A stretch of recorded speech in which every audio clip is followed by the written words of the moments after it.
sûr.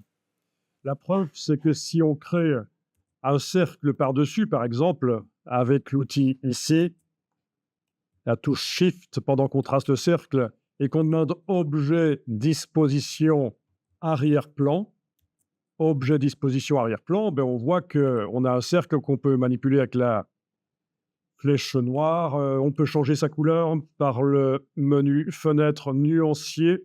Ah ouais. On va plutôt utiliser le nuancier dans Illustrator que le double-clic sur l'icône ici, parce que ça a plus d'intérêt, le nuancier. Donc, on ne fait pas à la manière Photoshop l'application des couleurs.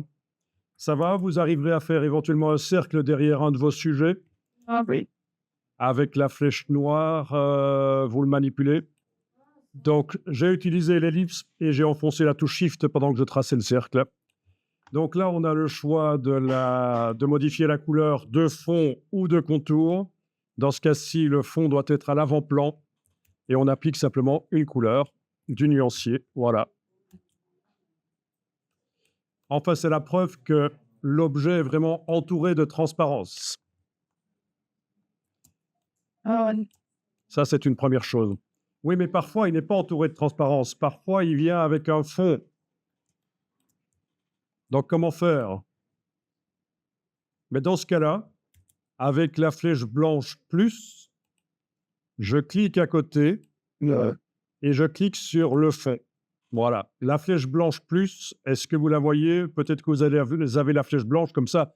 Il faut rentrer dans le menu sur la barre verticale et activer la flèche blanche plus. Ah, c'est pour mettre ça. Voilà, on va pouvoir retirer la forme. Attention, si vous avez auparavant utilisé la flèche noire sur l'objet, tout est sélectionné. Et le fait de prendre la flèche blanche plus et de cliquer sur le fond, tout reste sélectionné. C'est le piège de Illustrator. Il faut absolument cliquer à côté pour désélectionner et venir cliquer sur la partie qui nous intéresse. Et attention, pas double-cliquer, parce que le double-clic resélectionne tout.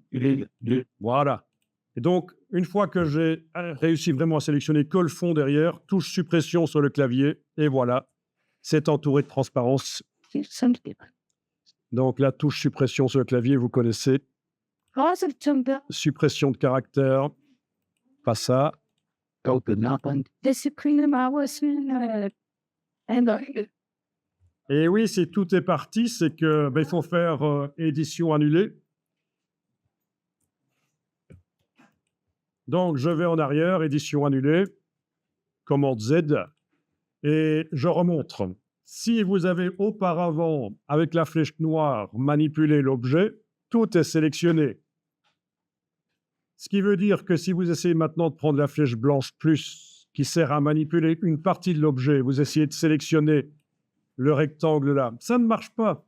Tout reste sélectionné, il faut cliquer à côté et venir cliquer une fois sur le rectangle et touche suppression. Voilà. Et c'est quoi la Donc, en fait, l'explication, c'est que Illustrator vous génère un groupe. L'illustration, chaque petite illustration là, c'est un groupe. Et quand on sélectionne avec la flèche noire, ça sélectionne tout le groupe. Il faut en fait sélectionner avec la flèche blanche plus pour sélectionner une partie du groupe. Ça ramène. Et alors, pour répondre à la question, c'est quoi la différence entre flèche blanche plus et flèche blanche? Donc, flèche blanche plus pour sélectionner tout un objet qui fait partie du groupe, et flèche blanche, si je clique à côté, je viens cliquer dessus, c'est pour manipuler certains vecteurs, certains points. Comme le stylo. Parce que t'as une taille. Voilà. Mais là, c'est flèche blanche plus qu'il faut. Sélectionner une partie de l'objet, touche suppression, et voilà, c'est entouré de transparence, c'est sûr. La preuve, c'est que si je vais chercher mon cercle d'à côté et le mettre là, on voit, hein, c'est entouré de transparence. Non. Alors, pour supprimer le cercle qui est là, qui a été généré par Illustrator, ça va pas être évident. Ça va pas être évident, non. Non. C'est plus difficile à manipuler. Donc, ça répond à ta question. C'est quoi la flèche blanche? C'est pour manipuler chaque point de l'objet, d'un objet. Et flèche blanche plus, un objet dans un groupe. Alors, voyons ça, pour ceux que ça intéresse, comment faire apparaître une des illustrations générées, une des scènes. Vous avez des scènes, hein. Vous en avez. Comment la faire apparaître dans un cercle? Bon, ben voilà la solution. Je prends l'outil cercle, l'outil ellipse en fait, hein. L'outil ellipse, voilà. Je peux me mettre à peu près au centre, à peu près. Je commence à tracer avec le bouton de la souris, j'enfonce, ça fait une ellipse.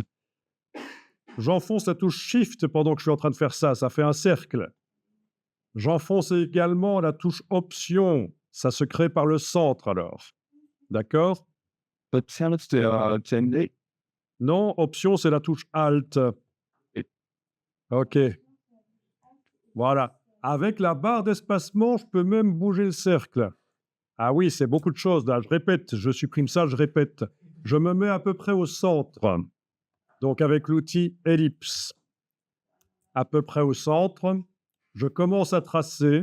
Pour que ce soit un cercle parfait, j'enfonce la touche Shift. Ça marche. Oui. La touche Alt pour que ça se crée par le centre. Donc c'est la touche Option, la touche Alt. Et avec la barre d'espacement, je peux même aller replacer. Voilà. Je lâche le bouton de la souris. Et puis, voilà, je fais quelques ajustements. Je lâche le bouton de la souris, puis je lâche les touches. Pas les deux en même temps, pas le bouton de la souris et les touches en même temps. Il y a une chance sur deux que ça ne marche pas. D'abord, on lâche le bouton de la souris, puis on lâche les touches de contrainte. Et là, vous avez fait un cercle qui va pouvoir servir de masque pour faire apparaître l'illustration dans un cercle, si vous voulez. Alors, autre solution, toutes les solutions sont bonnes, c'est très souple. J'aurais pu ici faire un petit cercle, par exemple, vous voyez, un petit cercle. Vous voyez les poignées autour du petit cercle. Si vous preniez une poignée du coin avec la touche Shift, vous pouvez agrandir le cercle. On lâche le bouton de la souris, puis la touche Shift. La feuille de cercle.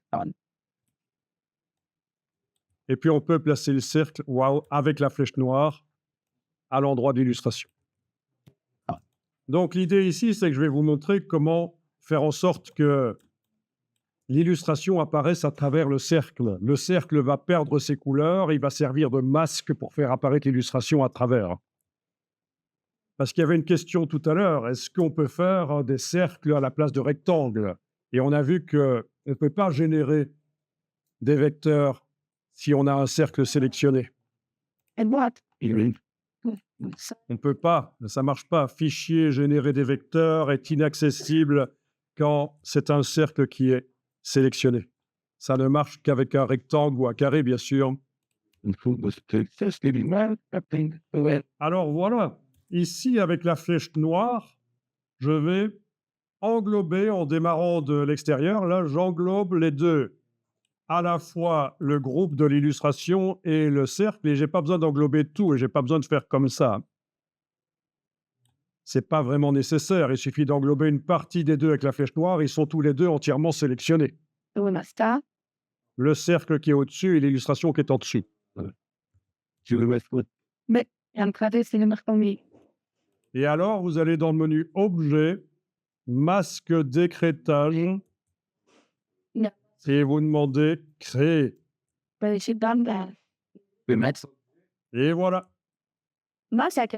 Objet, masque d'écrêtage, créer. Il faut absolument, et je vais le remontrer ici, que les deux soient sélectionnés avec la flèche noire. Donc, je commence à l'extérieur, j'englobe partiellement le cercle et l'illustration. Objet, masque d'écrêtage, créer. Et l'objet du dessus, le cercle, sert de masque. Voilà.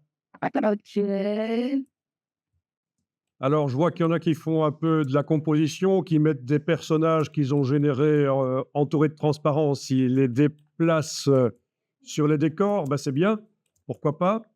Par exemple, je pourrais prendre celui-là et aller le déplacer dans le décor. Il y a juste que je peux avoir envie de modifier la dimension avec la poignée du coin et la touche La poignée du coin, on a dit, pendant que j'ai la flèche noire et la touche Shift pour que les proportions soient gardées. Sinon, ça fait n'importe quoi, hein. Si la touche Shift n'est pas enfoncée, ça modifie les proportions.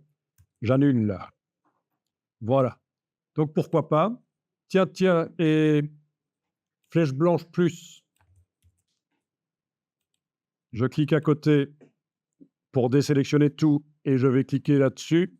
Touche suppression, c'est pas plus mal, hein, de ne pas avoir ce rectangle. Cette ellipse, je veux dire. Oui. Mais alors, ce que je veux vous dire, c'est qu'il est tout à fait possible de faire apparaître ça dans un cercle avec l'outil cercle. Et je vais refaire ce que j'ai fait tout à l'heure. Je me mets au centre à peu près. Je commence à tracer. Touche Shift, touche Alt. Voilà. Je peux même avec la touche barre d'espacement repositionner. Je lâche le bouton de la souris, puis le cercle. Attention, dans ce cas-là, si vous voulez que le cercle serve de masque, il faut qu'il englobe l'illustration, mais aussi le chat qui est là, hein, parce que sinon, ça ne marche pas. Si je fais juste ça, objet, masque d'écrêtage créé, ben, le chat, il n'a pas été pris en compte, il est là derrière, en fait. Donc, j'annule, j'annule. Je dois bien sélectionner tout. Dans ce cas-là, englober tout, ça peut être une bonne solution. Englober tout. Et donc, le cercle va servir de masque pour tous les objets qui sont sélectionnés en dessous de lui. Objet, masque